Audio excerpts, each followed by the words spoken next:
మీరు మా ఛానల్లో టెంపుల్ టూర్ చూసారు, హ్యాంగింగ్ బ్రిడ్జ్ చూసారు, గ్రానైట్ ఆర్ట్ చూసారు. ఇప్పుడు నేను ఎక్కడ ఉన్నానో తెలుసా? ఒక సౌందర్య రాశి, అందాల భరీనా అంటారు కదా. సో నేను మిసెస్ యూనివర్స్ టైటిల్ గెలుచుకున్న మిస్ ఫరా మహమ్మద్ దగ్గర ఉన్నాను. మీరు ఆవిడతో మాట్లాడి అసలు ఈ క్రౌన్ ఆవిడకి ఎట్లా వచ్చిందో అడుగుదాం.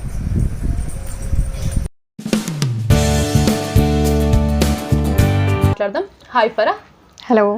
ముందుగా P5 ప్రేక్షకులందరికీ నమస్కారం. ఈ అందాల పోటీలో మిస్కి మిస్సెస్కి తేడా ఏంటో చెప్తారా? చాలామంది అనుకుంటారు మిస్ ఇండియా అన్న మళ్ళీ మిస్సెస్ ఇండియాకి చాలా డిఫరెన్స్ ఉంటుంది. ఎందుకంటే ఒక మ్యారీడ్ ఉమెన్ అంటే చాలా రెస్పెక్ట్ ఇస్తారు అందరికీ. సో చాలా డీసెంట్ ఉంటుంది. సో చాలా డిఫరెన్స్ ఉంటుంది మిస్కి మిస్సెస్ ఇండియాకి. ఓకే. అంటే పెళ్ళైన తర్వాత ఆడవాళ్ళు భర్త పిల్లలు ఇల్లు ఇదే ప్రపంచం అనుకుంటారు. మీరు దాదాపు మిస్సెస్ ఇండియా వరకు వెళ్ళారు, దాదాపు విజయం సాధించుకొని వచ్చారు. ఇది ఏ విధంగా మీరు చేశారు? అంటే ఇంతకుముందు ఏమైనా పోటీల్లో పాల్గొన్నారా, అందాల పోటీలలో? లేదండి. ఒక మ్యారీడ్ ఉమెన్కి అంటే ఒక ఐడియల్ ఉమెన్గా ఉండాలని నాకు ఫస్ట్ నుంచి ఉండేది. అంటే ఒక నేషనల్ కాంపిటీషన్ చేయాలని ఉండేది. ఈవెన్ మ్యారేజ్ అయినా కూడా నేను ఒక నేషనల్ కాంపిటీషన్కి వెళ్ళి ఒక పెళ్ళైన ఉమెన్స్కి ఒక ఐడియల్గా మారాలని, ఒక రోల్ మోడల్గా మారాలని ఉండేది. ఎందుకంటే మ్యారేజ్ అయిన ప్రతిసారి అందరూ ఏమనుకుంటారంటే ఇంకా మాది అయిపోయింది, లైఫ్ అయిపోయింది, ఇంకేం లేదు అని అనుకుంటారు. కానీ అలా కాదు. మన దగ్గర ఉన్న కాన్ఫిడెన్స్, మన దగ్గర నిజంగా విల్ పవర్ ఉంటే మాత్రం మనం ఏదైనా సాధించవచ్చు. మామూలుగా మిస్ ఇండియా పోటీలకి మిసెస్ ఇండియా పోటీలకి తేడా ఏంటి? అక్కడ ఏమైనా వేరే టెస్టులు ఉంటాయా? మీరు ఏం చేసేదారు? ఓకే. మిస్ ఇండియా అంటే మామూలుగా వాళ్ళు మోడలింగ్ చేస్తారు, లేకుంటే వాళ్ళ వాకింగ్ అనేది కొంచెం బోల్డ్గా ఉంటుంది అనేసి చాలామంది అనుకుంటారు. అరే మిస్ ఇండియా పోటీలకు వెళ్ళారా అనేసి. కానీ ఇక్కడ గమనించే విషయం ఏంటంటే మిసెస్ ఇండియా ఒక వైఫ్, ఒక పిల్లలకి ఒక మదర్గా ఉంటుంది. సో అక్కడ వాళ్ళకి మిస్ ఇండియాలో ఉండే రౌండ్స్ అనేవి మిసెస్ ఇండియాలో ఉండవండి. అక్కడ వాళ్ళకి ఫిజికల్ ఫిట్నెస్ అనేది నేర్పిస్తారు. ఒక వాళ్ళ మెంటల్ స్టేటస్ అనేది ఎలా ఉండాలి, ఎలా మెయింటైన్ చేయాలి, ఒక డైట్ ఎలా తీసుకోవాలి. ఎందుకంటే బిఫోర్ మ్యారేజ్ మనం అంతా బాగా మన గురించి మనం సెల్ఫ్ కేర్ తీసుకుంటాం. కానీ ఆఫ్టర్ మ్యారేజ్ మనం పిల్లల గురించి, ఇంట్లో పనుల గురించి అలా అనుకొని మన కెరియర్ని కూడా మనం కొంచెం బ్యాక్ చేసేసుకుంటాం. కానీ మిసెస్ ఇండియా అనేది మనకి ఒక డైట్ నుంచి తీసుకొని మళ్ళీ అందులో రౌండ్స్ ఎలా ఉంటాయంటే ఒక ఫస్ట్ వాళ్ళకి ఫిజికల్ రౌండ్ అనేసి ఉంటుంది. అంటే వాళ్ళు ఫిజికల్గా ఎంత ఫిట్ ఉన్నారు అనేది చూస్తారు. నెక్స్ట్ వాళ్ళు ఒక లైఫ్ స్టైల్ ఎలా మెయింటైన్ చేయాలనేసి ఉంటుంది. ఎందుకంటే చాలామంది లేడీస్ అనుకుంటారు మ్యారేజ్ అయిపోయింది, పిల్లలకి ఉన్నది పెట్టేసేద్దాం, మనం తినకూడదు. దానివల్ల ఏమవుతుంది, వాళ్ళకి ఉన్న బలం అంతా తగ్గిపోతుంది, ఎనర్జీ అనేది తగ్గిపోతుంది. దానివల్ల మళ్ళీ డిసీజెస్కి వస్తారు, వాళ్ళు వీక్ అయిపోతారు. 35 ఇయర్స్లో చాలామంది చూస్తాం వాళ్ళ ఏజ్ అనేది చాలా కనిపించడం చేస్తాం. కానీ అట్లా కాదు, ఒక మంచి డైట్ అనేది కూడా తీసుకోవాలి. ఇక రౌండ్స్ విషయానికి వస్తే మిస్ ఇండియాకి మిస్సెస్ ఇండియాకి ఏంటి డిఫరెన్స్ అంటే మిస్ ఇండియాలో వాళ్ళకి కొంచెం బోల్డ్గా అంటే కొంచెం వాళ్ళకి అంటే ఇప్పుడు మిస్సెస్ ఇండియాలో కొంచెం మనకి ఏమవుతుందంటే మనకి ఇష్టమైన రౌండ్స్లోనే మనం పార్టిసిపేట్ చేయవచ్చు. మిస్ ఇండియాలో ఎలా ఉంటుందంటే కంపల్సరీ ఇవి చేయాలంటే ఇవి చేయాలి. సో మాకు మిస్సెస్ ఇండియాలో వచ్చేసి ఫిజికల్ ఫిట్నెస్ గురించి చెప్పారు. నెక్స్ట్ క్వశ్చన్ అవర్ ఉంటుంది. అంటే అక్కడ మన మెంటల్గా ఎంత స్ట్రాంగ్ ఉన్నాము, నెక్స్ట్ మన ఎడ్యుకేషన్ క్వాలిఫికేషన్స్ ఏంటి, నెక్స్ట్ మనం ఏం చేయబోతున్నాము అనేసి అలా ఉంటుందన్నమాట. నెక్స్ట్ ఇంకా వచ్చేసి మనకి టాలెంట్, ఏదైతే ప్రతి ఉమెన్లో ఏదో ఒక టాలెంట్ ఉంటుంది, అవునా? సో అలాగే అది ఏం టాలెంట్ ఉంది అనేది మనం అక్కడ ఎక్స్ప్లోర్ చేస్తాం. అంటే ఎన్ని రౌండ్స్ ఉన్నాయి? అలా మొత్తము ఒక 3 రౌండ్స్ ఉంటాయండి. ఫిజికల్ రౌండ్ అనేసి, next talent round, next last ఈ 2 రౌండ్స్లో వచ్చిన వాళ్ళకి లాస్ట్ ఒక అంటే మాకు చూసినది ఏంటంటే ఆల్ రౌండ్ మొత్తం చూస్తే 1200 మెంబర్స్ ఉండే. దాని ద్వారా మాకు కొన్ని సెషన్స్ చేశారు, జూమ్ సెషన్స్ చేసిన తర్వాత అందులో ఒక 40 మెంబర్స్ని సెలెక్ట్ చేశారనమాట. ఆ 40 మెంబర్స్ నుంచి మాకు ఈ 3 రౌండ్స్ మళ్ళీ డైరెక్ట్ కాంటాక్ట్లో చూసేసి ఆ 40 మెంబర్స్లో ఓన్లీ 3 విన్నర్స్ ఉంటారు. ఇలా విన్నర్ ఉంటుంది, సెకండ్ విన్నర్, ఫస్ట్ విన్నర్ అలా ఉంటుంది అనమాట. సో అలా మిసెస్ ఇండియా పోటీలకు మీరు వెళ్ళాలనుకున్నారు కదా, ఎవరైనా ఇన్స్పిరేషన్ ఉన్నారా? అంటే మామూలుగా ఏ విధంగా వెళ్ళారు? ఏమైనా అడ్డంకులు ఉన్నాయా, లేదా హ్యాపీగానే మీ ఇంట్లో వాళ్ళు పంపించారా వెళ్ళాం? మిసెస్ ఇండియా పోటీకి వెళ్ళడానికి కారణం ఏంటంటే నేను ప్రూవ్ చేయదలుచుకున్నాను. ఎందుకంటే బిఫోర్ మ్యారేజ్ నాకు కూడా ఒక నేషనల్ కాంపిటీషన్కి వెళ్ళాలని ఉందని నేను ముందే చెప్పాను. ఒక నేమ్ అనేది ఎలా వస్తుంది మనకి, ఒక కాంపిటీషన్కి వెళ్ళినప్పుడు లేకుంటే ఇంకేదైనా సాధించినప్పుడు వస్తుంది. కానీ నేను ఎప్పుడూ ఆలోచించలేదు నాకు పిల్లలు ఉన్నారు నేనేం చేయాలి అనుకున్నాను నేను కూడా. కానీ నేను ఎప్పుడైతే ఒక యాడ్ చూశానో, ఎందుకో మన లక్ అనేది పిలుస్తుంది అంటారు చాలాసార్లు. సో అలా అప్పుడు నేనేం చేశాను, వై డోంట్ బి, ఎందుకు ఆగాలి, సో మనం చూద్దాం అనేసి నేను అనుకున్నాను. ఎందుకంటే మన సుస్మితా సేన్ అండ్ ఐశ్వర్య రాయ్ వాళ్ళ స్టోరీ చూస్తే, సుస్మితా సేన్కి ఈవెన్ లాస్ట్ గౌన్ వేర్కి తనకి గౌన్ ఉండదు. వాళ్ళు కూడా చాలా బ్యాక్గ్రౌండ్, ఒక మిడిల్ క్లాస్ ఫ్యామిలీ నుంచి వచ్చారు. సో అదే నేను కూడా కొంచెం ఇన్స్పిరేషన్గా తీసుకున్నాను. సో మేము అంతా ఏమి కాదు, మేము కూడా మిడిల్ క్లాస్ ఫ్యామిలీ నుంచి వచ్చాం కాబట్టి, మా ఎడ్యుకేషన్ అయినా కూడా అంతా కొంచెం లో నుంచి వచ్చాం కాబట్టి ఇదే టైం నువ్వు ప్రూవ్ చేసుకోవడానికి. చాలామంది అంటూ ఉంటారు, ఇప్పుడు ఏం చేశారు, మ్యారేజ్ అయిపోయింది, పిల్లలు ఉన్నారు, ఇంట్లో అయినా బయట అయినా చాలామంది చాలా ఉమెన్స్కి చెప్తూ ఉంటారు. కానీ నేను అనేది బ్రేక్ చేయదలుచుకున్నాను. సో అలా వెళ్ళాను అనమాట. ఓకే, అంటే మామూలు ఫరా మహమ్మద్కి, మిసెస్ యూనివర్స్ ఫరా మహమ్మద్కి లైఫ్ స్టైల్ ఏమైనా తేడా ఉందా? ఏమైనా మిస్ అవుతున్నారా మామూలు ఫరాని? లేదండి, ఇంతకుముందు అంటే నేను ఇంటికే పరిమితం అయ్యేదాన్ని. ఈవెన్ నా వాట్సాప్ ప్రొఫైల్ పిక్ కూడా నా పిల్లలైనా లేకుంటే నా హస్బెండ్ అయినా ఉండేది. కానీ ఈరోజు నా ప్రొఫైల్ పిక్ని నేను డైలీ కనీసం, అంటే ఫాలోవర్స్ అయినా లైక్ అని ఎవరైనా ఉండొచ్చు అనుకోండి, ఒక సోషల్ మీడియా ఫాలోయింగ్ కోసం నేను డీపీ మారుస్తున్నానంటే మీరే చూడండి. ఎక్కడైనా వెళ్తే చాలా మంది చూస్తారు, గుర్తుపడతారు, సెల్ఫీ తీసుకుంటారు. ఒక ప్రొఫైల్లో పెట్టని ఒక పిల్ల ఫోటో ఈరోజు తన ఫోటో తీసుకుంటున్నారంటే చాలా డిఫరెంట్ ఉంటుంది. సో నేను చాలా ఎంజాయ్ చేస్తున్నాను, చాలా ప్రౌడ్గా కూడా ఉంది. నా ఫ్యామిలీ, ఈవెన్ నా ఫ్యామిలీ మెంబర్స్ కూడా చాలా సపోర్ట్ చేశారు, వాళ్ళు కూడా చాలా హ్యాపీగా ఉన్నారండి. అంటే మీ హస్బెండ్, మీ మదర్ వీళ్ళందరూ ఏ విధంగా సపోర్ట్ చేస్తున్నారు? అంటే ఇప్పటి వరకు మిమ్మల్ని అలానే సపోర్ట్ చేస్తున్నారా? వాళ్ళు హ్యాపీగా ఉన్నారా ఈ సక్సెస్ నుంచి? అవునండి, బిఫోర్ మ్యారేజ్ కూడా నాకు మా మదర్ నుంచి, అంటే మా పేరెంట్స్ నుంచి కూడా నాకు చాలా సపోర్ట్ ఉండేది. మేము నలుగురం ఆడపిల్లలం, మేము 4 సిస్టర్స్ అనమాట. సో వాళ్ళకి ఒక మిడిల్ క్లాస్ ఫ్యామిలీ అయినా కూడా వాళ్ళు ఒక ఎడ్యుకేషన్, మీరు చదువుకోవాలి, చదువుకుంటేనే మీ లైఫ్ బాగుంటుంది. ఎందుకంటే మీరు ఈ రోజుల్లో చూస్తున్నారు, ఎడ్యుకేషన్ లేని మనం ఏ ఫీల్డ్లో కూడా వెళ్ళలేము. సో ఎడ్యుకేషన్ ఇంపార్టెంట్ ఇచ్చే వాళ్ళు ఎడ్యుకేషన్ ఇచ్చారు కాబట్టి. సో కానీ ఒకటి ఉండేది, మ్యారేజ్ అయిపోయింది కదా, ఏం చేయలేకపోయాం కదా అనేసి. కానీ ఈ ఛాన్స్ వచ్చిన తర్వాత నేను ఈ ఛాన్స్ని ఇంకా పోనివ్వలేదన్నమాట. సో అలాగే మా పేరెంట్స్ కూడా నాకు సపోర్ట్ చేశారు. ఈవెన్ మా సిస్టర్స్ అయినా, ఇంకా మా ఇన్లాస్ గురించి వస్తే మాత్రం వాళ్ళు ఏ రోజు ఏం చెప్పలేదు, వాళ్ళు కూడా సపోర్ట్ చేస్తారండి. మీరు ఏ పోటీలో పాల్గొన్నారు? అంటే ఎన్ని అవార్డ్స్ వచ్చినవి? మీరు ఇంకా వేరే స్టేట్స్కి వెళ్ళారా పోటీలకి? అవునండి, మిసెస్ ఇండియాకి మేము అహ్మదాబాద్, గుజరాత్ వెళ్ళాము. నెక్స్ట్ మిసెస్ యూనివర్స్ కూడా కోల్కతాలో జరిగిందనమాట. సో దాని తర్వాత సో మెనీ అవార్డ్స్ నేను అచీవ్ చేశాను. అవార్డ్స్ వచ్చినాయి, మీరు అందులో బాగా నచ్చిన అవార్డు లేదా బాగా పేరు తెచ్చిన అవార్డు ఏమైనా ఉందా? నాకు ఫస్ట్ స్త్రీ శక్తి అవార్డు ఇచ్చారండి. మా మదర్ ఒక డ్వాక్రాలో ఒక లీడర్ ఉండేది మా మదర్. సో అప్పుడు ఒక 12 మెంబర్స్కి తను ఒక లీడర్గా ఉండేది. తనకి అప్పుడు గవర్నర్ అవార్డు ఇచ్చారనమాట, వాళ్ళు ఒక మంచి గ్రూప్ చేస్తున్నారని. అయితే అప్పుడు నేను ఆ రోజు చూశాను మా మదర్ని. అప్పుడు అనిపించింది నేను కూడా ఏదైనా. శ్రీ సాయి అలేఖ్య వాళ్ళ నుంచి నాకు స్త్రీ శక్తి అవార్డు ఇచ్చారండి, రవీంద్ర భారతిలో ఫస్ట్ అవార్డు నాది. దాని తర్వాత నాకు యూఏఈ ఇంటర్నేషనల్ అవార్డు కూడా వచ్చింది. So all India women achievers నుంచి ఐవా అవార్డు అంటారు కదా, ఆ అవార్డు కూడా వచ్చింది. నెక్స్ట్ సూపర్ ఉమెన్ అనేసి అవార్డు వచ్చింది. అండ్ నెక్స్ట్ నాకు డాక్టరేట్ కూడా ఇవ్వడం జరిగిందండి. ఆ డాక్టరేట్తో పాటు నాకు శ్రీ సమ్మాన్ అనేసి గౌరవ్ శ్రీ సమ్మాన్ అవార్డు కూడా వచ్చింది.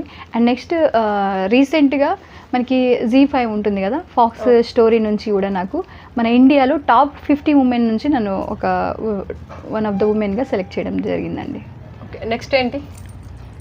ఓకే, ఇప్పటివరకు అవార్డ్స్ వచ్చిన తర్వాత మాకు చాలామంది విమెన్స్ ఉంటారు, వాళ్ళకి జూమ్ క్లాసెస్ అని, ఉమెన్ ఎంపవర్మెంట్ గురించి అని చాలా మేము ప్రోగ్రామ్స్ చేస్తూనే ఉంటాము. వాళ్ళని కొంచెం సపోర్ట్ చేస్తూ వాళ్ళంతటా వాళ్ళు కొంచెం వాళ్ళ కాళ్ళ మీద వాళ్ళు నిలబడి, వాళ్ళకి ఎడ్యుకేషన్ లేకపోయినా చాలా ఉన్నాయి మనకి ప్రొఫెషన్స్. సో వాళ్ళకి కొంచెం పుష్ చేస్తూ ఇంకా కొంచెం ముందుకు రావాలని మేము ట్రై చేస్తూనే ఉన్నాము. సో నేను కొన్ని ఫీల్డ్స్లో కూడా ఉమెన్ ఎంటర్ప్రెన్యూర్గా ఉండేసి నేను నా ప్రొఫెషన్ని ముందుకు సాగిస్తున్నానండి. ఓకే, మీ ఫ్యామిలీ బ్యాక్గ్రౌండ్ చెప్తారా? మీరు హోమ్ టౌన్ ఏంటి, మీరు ఖమ్మమేనా? అవునండి, ఓకే. మా ఫ్యామిలీ బ్యాక్గ్రౌండ్ వచ్చేసి మేము ఖమ్మంలోనే ఉంటున్నామండి స్టార్టింగ్ నుంచి. మా ఫాదర్ ఒక టైలర్ అండి. నెక్స్ట్ మా మదర్ హౌస్ వైఫే. మేము ఫోర్ గర్ల్స్ మేము ఇంట్లో. నేను ఫస్ట్ అండి ఇంటికి. సో ఇంట్లో ఫస్ట్ ఉన్నప్పుడు కొంచెం రెస్పాన్సిబిలిటీస్ ఎక్కువే ఉంటాయి, సిస్టర్స్ని తీసుకోవడం అని, అలా వాళ్ళని తీసుకుని నడవడమైనా ఏదైనా. సో మాకు మా ఎడ్యుకేషన్ అంతా గవర్నమెంట్ స్కూల్లోనే అయిందండి. సో అంటే చాలామంది అనుకుంటారు ఏంటి గవర్నమెంట్ స్కూల్లో చదివిస్తున్నారు, కానీ ఎడ్యుకేషన్ అనేది మనం ప్రైవేట్లో చదివామా గవర్నమెంట్లో చదివామా అని కాదు. ఎడ్యుకేషన్ అనేది మన నేర్చుకునే దాన్ని బట్టి ఉంటుంది. మనం చదువుకొని బయటకు వెళ్ళాలి అనే ఇంట్రెస్ట్ అనేది కూడా ఈరోజు పిల్లలకు కావాలి. ఎందుకంటే ఈరోజు మనం చూస్తున్నాము తెలంగాణ మనకి ఫామ్ అయిన తర్వాత మైనారిటీ స్కూల్స్ వచ్చేసాయి. ఎంత బాగా అసలు ఈ ఫ్రీ ఎడ్యుకేషన్ వచ్చేసింది. ఇంగ్లీష్ మీడియం స్కూల్స్ వాళ్ళ యూనిఫామ్స్ అయినా పిల్లలు జస్ట్ మీరు పుట్టి మాకు ఇచ్చేసేయండి, మేము మంచిగా చదివేసి ఇచ్చేస్తాము అన్నంత మంచి గవర్నమెంట్ వచ్చింది. చాలా బాగా అనిపిస్తుంది. అప్పట్లో మాకు చాలా ఎఫర్ట్గా ఉండేది బుక్స్ కొనుక్కోవడానికైనా అనేసి. సో కాలేజ్ కూడా మాకు గవర్నమెంట్ కాలేజెస్లో నడితే మా మిగతా ముగ్గురు సిస్టర్స్ కూడా ఎంబీఏ చేస్తున్నారు. సో నేను కూడా ఎంబీఏ చేశాను. ఇప్పుడు ప్రజెంట్ ఎల్ఎల్బీ చేస్తున్నాను, సైకాలజీ కూడా చదువుతున్నానండి నేను. ఇంతకుముందు ఏమైనా జాబ్ చేశారా మీరు? అంటే మామూలుగా ఏ ఇయర్లో మ్యారేజ్ అయింది మీకు? జాబ్ మిడిల్ క్లాస్ ఫ్యామిలీ అంటే మనం డైలీ రెగ్యులర్ స్కాలర్స్ అయితే కాదండి, డే స్కాలర్స్ అయితే కాదండి. 10th వరకు మేము ఇంటర్మీడియట్ వరకు నేను కంటిన్యూగా చదువుకున్నాను. సో ఇంటర్లో నాకు మ్యారేజ్ అయింది. సో ఆఫ్టర్ ఇంటర్మీడియట్ ఏమైందంటే ఇప్పుడు 4 ఆడపిల్లలు ఉన్నారు. మా ఫాదర్ వచ్చేసి టైలర్. సో అప్పుడు ఒక 4 ఆడపిల్లల్ని తీసుకుని ముందుకు వెళ్ళాలి అంటే కొంచెం ఫైనాన్షియల్గా పిల్లలు పెరుగుతున్న కొద్దీ ఖర్చులు పెరుగుతూ ఉంటాయి. సో అలాంటప్పుడు మేము కూడా నాతో పాటు మా సిస్టర్స్ మేము కూడా అందరం ఇంకా టీచింగ్ చేస్తూ ఇంటర్మీడియట్, డిగ్రీ, ఎంబీఏ కూడా కంప్లీట్ చేసుకున్నామండి మేము. ఓకే. అంటే మామూలుగా ముస్లిం ఫ్యామిలీస్ చూస్తుంటాము, బుర్కా తీయడము చాలామంది తీయరు, అందులో తప్పేం లేదు, కానీ కొంతమంది కప్పుకొని మామూలుగా చూస్తాం వాకింగ్కి వెళ్ళినప్పుడు కూడా. మీరు ముస్లిం అయి ఉండి అక్కడ దాకా వెళ్ళారు, అహ్మదాబాద్ వెళ్ళారు, మిసెస్ యూనివర్స్ పోటీలకు వెళ్ళారు, వచ్చారు. సో మీరు ఏమైనా అడ్డంకులు వచ్చినాయా మామూలుగా ముస్లిం మీ ఫ్యామిలీస్లో కానీ మీ సమస్యలు ఎదుర్కొన్నారా? లేదండి, నేను ఈ రోజు వరకు కూడా నేను కంప్లీట్ ముస్లిం ఉమెన్నే. ఇప్పుడు ముస్లిం అంటే అని ఏమనుకుంటారు, పర్దా ఉండాలి, అది చాలామంది ఏమనుకుంటారు ముస్లిమ్స్లో అంటే ఆ క్యాస్ట్లో వాళ్ళకి రిలీజన్లో లేడీస్కి ఫ్రీడమ్ ఉండదు అని. అది రాంగ్ అండి. మాకు చాలా ఫ్రీడమ్ ఉంది, ఏదైనా చేయడానికి ఫ్రీడమ్ ఉంది. ఏదైనా అంటే ఒక డీసెంట్ వేలో మనం వెళ్తున్నాము, మన కంట్రీ అంటే ఒక నేషనల్ లెవెల్లో ఒక నేమ్ వస్తుంది, మన ఫ్యామిలీకి ఒక నేమ్ వస్తుంది, మన పిల్లలకి ఇన్స్పిరేషన్గా ఉంటాం. మనతో పాటు ఉన్న చుట్టుపక్కల ఇంకా ముందు మనల్ని చూసే వాళ్ళగా ఇన్స్పిరేషన్గా మనం మారుతున్నామంటే ఎవరు ఏమి అడ్డంకి చేయరండి. నాకు ఇంతకుముందు కన్నా ఇంకా నాకు రెస్పెక్ట్గానే చూసుకుంటున్నారు నా ఫ్యామిలీ మెంబర్స్. చాలా హ్యాపీగానే ఉన్నానండి. నాకేమి అంటే నువ్వు ముస్లిం కదా, హిందూ కదా, మన అసలు ఈ ఫీలింగ్స్ అయితే లేదండి. మనం ఇండియన్స్ బస్ కదా, అంతే. ఇండియాలో ఉంటున్నామంటే ఆల్ రిలీజియన్స్ మనం కలిసి ఉంటున్నాం కాబట్టి, సో యూనిటీ ఉంది కాబట్టి ముస్లిం లేదు, హిందూ లేదు, ఎవరు లేదండి, మనం అందరం ఇంకా ఇండియన్స్ అంతే. వాళ్ళకి పెళ్ళైన వాళ్ళకి మీరు ఏం టిప్స్ ఇస్తారు? అంటే ఏ విధంగా ఫిట్నెస్ ఉండాలి, ఫుడ్ ఏం తీసుకోవాలి చెప్తారా మా ప్రేక్షకులకి? డెఫినెట్లీ సౌమ్య గారు, మీకేం తక్కువ, మీరు కూడా మిసెస్ ఇండియా కన్నా తక్కువ ఏం లేదు కదా, మీరు కూడా చాలా బాగున్నారు. సో ఇప్పుడు చూస్తున్న ప్రేక్షకులు లేడీస్ అందరూ కూడా మీరందరూ చాలా బాగున్నారు కూడా. కానీ మీరు తెలుసుకోవాల్సిన విషయం ఏంటంటే మీలో మీరు మిర్రర్లో డైలీ వన్స్ నించోండి, జస్ట్ అలా నించోండి, మీరు చూసుకోండి నాకేం తక్కువ. కంపేరింగ్ అనేది కంపల్సరీగా ఉండాలి. పోటీ అనేది ఉండకూడదు అంటారు, కానీ పోటీ అనేది ఉండాలి. నా పక్కన ఉమెన్తో నాకు ఏం తక్కువ, నేను ఎందుకు చేయలేను అని మీరు ఆ స్టెప్ ముందు వేసినప్పుడే మీరు కంపల్సరీగా మీ లైఫ్లో అచీవ్ చేయగలుగుతారు. అండ్ దాంతోపాటు మీ పిల్లల్ని చూసుకోండి, మీ ఫ్యామిలీని చూసుకోండి, కానీ మీ కెరీర్ని మాత్రం మీరు పక్కకు చేయకండి. ఈ రోజుల్లో ఈ జనరేషన్ ఉమెన్ అంటే ఇంటితో పాటు మన పర్సనల్ లైఫ్తో పాటు ఇంటితో పాటు కూడా తన ప్రొఫెషనల్ లైఫ్ కూడా చాలా బాగా మెయింటైన్ చేస్తుంది. మీరు అదర్ కంట్రీస్లో చూసినట్టయితే ఒక విమెన్ ఈ రోజుల్లో మన ఇండియన్స్ చాలా బాగా మెయింటైన్ చేస్తున్నారు ఇంట్లో, అంటే ఒక ఫ్యామిలీ మెంబర్స్ని చూసుకోవడం, తన ప్రొఫెషనల్ లైఫ్ని చూసుకోవడం అనేసి. కానీ ఆ రోజుల నుంచి ఒక అవుట్ ఆఫ్ కంట్రీస్లో ఉమెన్స్ ఇంటిని చూసుకుంటూ పిల్లల్ని హడావిడి చేసుకుంటూ వాళ్ళ ఆఫీస్కి వెళ్ళడం. సో ఇప్పుడు చాలా జనరేషన్ చేంజ్ అవుతుంది. సో మీరు కూడా ఈ రోజు కూర్చొని నా వీడియో చూస్తున్నారు, చాలా మంచిగా అనిపిస్తున్నారు, కానీ మీరు కూడా నెక్స్ట్ నాలో ఏం టాలెంట్ ఉందనేది మీరు గమనించండి. కంపల్సరీగా మీకు ఎడ్యుకేషన్ మంచిగా రావచ్చు, సో మీరు టీచర్ అవ్వచ్చు, మీకు డాన్స్ బాగా రావచ్చు, మీరు డాన్సర్ అవ్వచ్చు, లేదా మీరు బాగా మాట్లాడితే మీరు ఇంకా సోషల్ మీడియాలో ఇంకా ఏమైనా చేయొచ్చు. సో మీ టాలెంట్ అనేది ఏది చిన్నది కాదు, దానికి చాలా ఫ్యూచర్ ఉంది, తెలుసుకోండి. అండ్ దాంతోపాటు మీరు అన్నారు మీరు ఎలా మెయింటైన్ చేస్తున్నారండి, నేనేం మెయింటైన్ చేయట్లేదు. 3 పూటలు మనకు కావాల్సిన తిండి మాత్రం తినండి, కానీ హెల్తీగా తినండి. బస్ గతం టెన్షన్స్ అనేవి ఎవరికి ఉండవండి. నాకు చాలా టెన్షన్స్ ఉన్నాయి, మీకు ఉన్నాయి, కానీ ఏంటంటే ఆ టెన్షన్స్ వరకే పెట్టేసి ఆ టెన్షన్స్ ఉన్నాయని మనం కూర్చొని ఏడుస్తూ మన ఆ టైంని మీరు మాత్రం పాస్ చేయొద్దు. మీరు కూర్చున్నారంటే మీ లైఫ్ని మీరు బ్యాక్ చేసినట్టే, మీ అంతటా మీరు మీ లైఫ్ని మీరు ముసలోళ్ళు అవుతున్నారు అన్నట్టే అనుకోండి.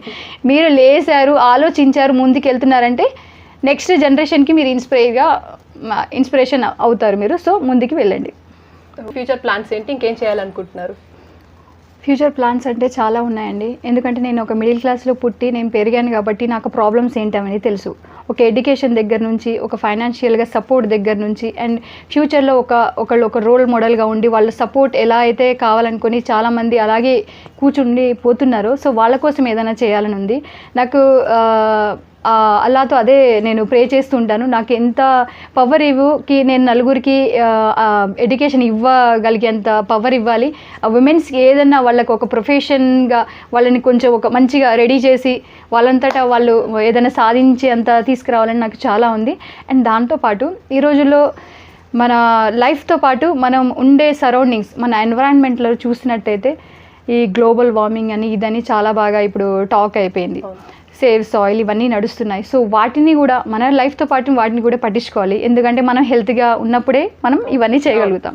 సో ఒక హ్యూమన్ బీయింగ్, మనం ఒక ఇండియన్ అయినందుకైనా, ఒక నార్మల్ పర్సన్ అయినందుకైనా, ఒక గుడ్ హ్యూమన్ బీయింగ్ అయినందుకైనా మన రెస్పాన్సిబిలిటీగా మనం అనుకొని సెల్ఫ్గా మనం నించొని మన చుట్టుపక్కల క్లీన్గా ఉంచుకుంటూ, అంటే వాళ్ళకి కొంచెం సపోర్ట్ చేయాలనుకుంటున్నాను. సస్టైనబుల్ గోల్స్ అంటారు కదా, మామూలుగా ఆర్ట్స్ అండ్ క్రాఫ్ట్స్ ఇవన్నీ కొంచెం వాటిని సపోర్ట్ చేయాలనుకుంటున్నాను. ఎందుకంటే మన చేనేత ఇవి చేసినవి చాలా టాలెంట్ ఉంటుందండి. నేను ఇప్పుడు జర్నీ చేస్తుంటాను, చుట్టుపక్కల రోడ్స్ పక్కన కూర్చొని ఎంత మంచి అల్లికలు అండి అవి. అసలు ఆ ప్లాస్టిక్ అని అవి వుడ్తో అవి చేస్తున్నారు, చాలా బాగా చేస్తున్నారు. సో నాకు వాళ్ళని ఎట్లా అంటే ఎంత అప్పుడు మనం ఎప్పుడు చేయగలుగుతాం, నాకు అంత ఫైనాన్షియల్గా నాకు సపోర్ట్ ఉండి నేను చేయగలుగుతాను. సో అదే ఇప్పుడు నాకు చేయాలని ఉంది. సో ఇప్పుడు మీకు కూడా ఉంటుంది, అరే పాపు చూడండి వాళ్ళ మన దగ్గర క్యాష్ ఉంటే ఎవరు చేయరండి.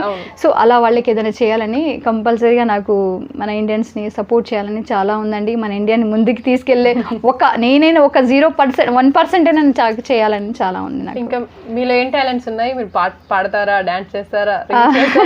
అందరూ రీల్స్ చేస్తున్నారు. ఇంకా మీరు సోషల్ మీడియా బాగా అడిక్టా? సోషల్ మీడియా అంటే ఎవరైతే డాన్స్ బాగా చేస్తారు, సింగ్ చేస్తారు, వాళ్ళని బాగా ఎంకరేజ్ చేస్తూ ఉంటాను. నాకు కూడా చాలా మంచిగా అనిపిస్తుంది, ఎంటర్టైన్మెంట్ మంచిగా అనిపిస్తుంది అండి. సినిమాలో కానీ సీరియల్స్లో కానీ ఏదైనా షార్ట్ ఫిల్మ్లో కానీ అవకాశం వస్తే వెళ్తారా? షార్ట్ మూవీస్ మనకి సీరియల్స్ ఆఫర్స్ స్టార్టింగ్లోనే వచ్చాయండి నాకు. Z5 నుంచి ఇంకా సీరియల్స్ నుంచి చాలా వచ్చాయి. కానీ ఒక సినిమా ఆఫర్ అనేది మనకి ఎలా ఉండాలంటే, మనంతట మనం వెళ్ళినప్పుడు చాలామందితో మనం వింటాం, మనంతట మనం వెళ్ళినప్పుడు ఏదో ఉంటుంది. కానీ ఇప్పటివరకు అయితే నాకు ఏం ఆఫర్స్ అయితే రాలేదు. మరి మనల్ని గుర్తించలేదో మరి ఇప్పటివరకు ఏంటో మనకి తెలియదు. డెఫినెట్గా వస్తే మాత్రం డీసెంట్ రోల్స్ చేయాలనే ఉందండి నాకు. లేదు చెప్తున్నానా. సో అలా అనమాట. మీకు అంటే మూవీస్ బాగా చూస్తారా? మూవీస్ అంటే ఇక ఎంటర్టైన్మెంట్, ఇంకా ఎవరు చూడరండి. మీ ఫేవరెట్ హీరో ఎవరు? ఈ మధ్య చూసిన సినిమా ఏంటి? ఫేవరెట్ హీరో అంటే యాజ్ యూజువల్ సల్మాన్ ఖాన్. సల్మాన్ ఖాన్ని కలవాలని ఉందండి. అందరూ ఆడవాళ్ళకి అదే ఉంటుంది. మన తెలుగులో మీకు ఎవరు ఇష్టం హీరో? తెలుగులో అంటే మహేష్ బాబు అంటారా?